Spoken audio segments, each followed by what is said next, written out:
Let's be honest, before Apple Music charts, before Spotify playlists, before Billboard started looking at Lagos, there was only one metric that mattered.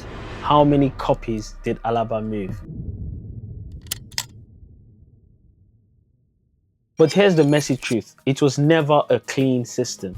Alaba was chaotic, piracy was the engine. One marketer could dub 50 copies of your album overnight without your consent. Some artists got paid, most didn't. And yet, if you wanted your music to blow, you needed them. So the conflict was clear. Artists hated the exploitation, but they couldn't survive without the exposure. Sound familiar?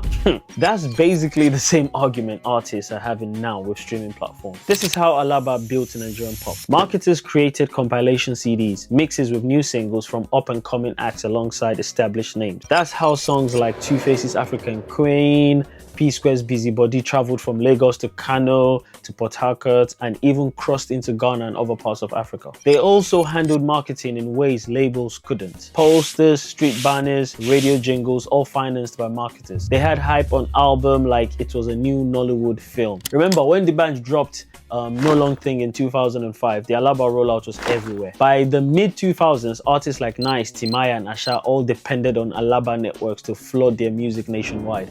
It was messy, yes, but it worked. The peak came around 2007 to 2010. If a marketer believed in your record, they would push it like a campaign. That's how Mo Hits' album became national events. Alaba created stars in a country where there was no proper chart system. Before streaming numbers, before data analytics, Nigerians measured success by how loud your music was in traffic. It wasn't digital, but it was real. Then streaming entered the chat.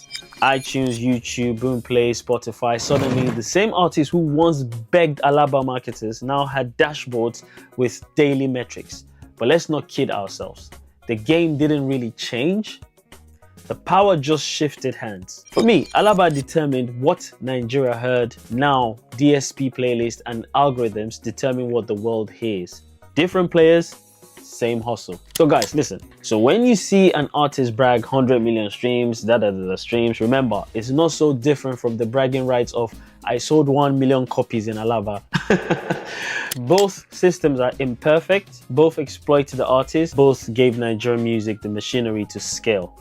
Alaba taught us and me marketing. It taught us how to package, how to distribute, how to create hype. Without that groundwork, Afrobeats wouldn't even have the confidence to compete globally today, in my opinion. Alaba was messy, it was piracy, it was survival, but it was also the university where Nigerian music learned marketing. Today, we call it charts, playlists, metrics.